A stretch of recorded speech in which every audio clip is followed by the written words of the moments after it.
நான் உங்கள் கோகுல் பேசுகிறேன். போன வாட்டி புதுக்கோட்டை மாவட்டம் கந்தராக்கோட்டை தாலுக்கா சொக்கம்பேட்டைங்கிற கிராமத்தில் கஜா புயல் டயத்தில் மரங்கள் விழுந்துருந்துச்சு. அதை எப்படி நிமித்துனாங்கன்னு நம்ம போன வீடியோவில் சொல்லியிருந்தோம். இப்போ அந்த மரங்களுக்கு என்ன ஆயிருக்கும் அப்படிங்கிறது இந்த வீடியோவில் சொல்கிறோம்.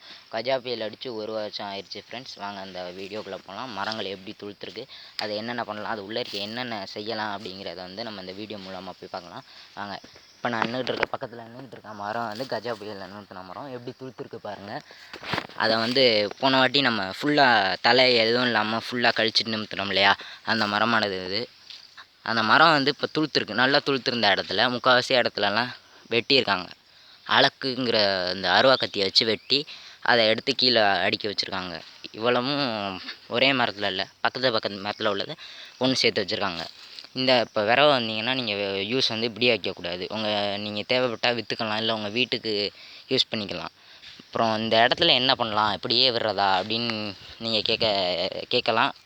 இந்த இடத்துல பார்த்தீங்கன்னா நீங்கள் கடலை, உளுந்து, சோளம், மாட்டுக்கு தேவையான புல்லு கோ5 வகைகள் முதலான புல்லுகள் இதில் விதைக்கலாம் ஃப்ரெண்ட்ஸ்.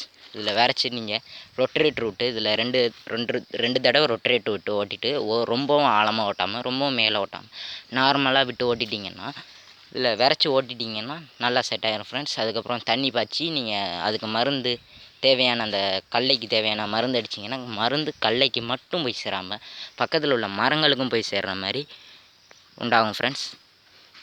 இந்த வீடியோ பிடிச்சிருந்துச்சுன்னா லைக் பண்ணுங்கள், ஷேர் பண்ணுங்கள், மறக்காமல் உங்கள் ஃப்ரெண்ட்ஸ்கிட்ட என் சேனலை சப்ஸ்கிரைப் பண்ணுங்கள்.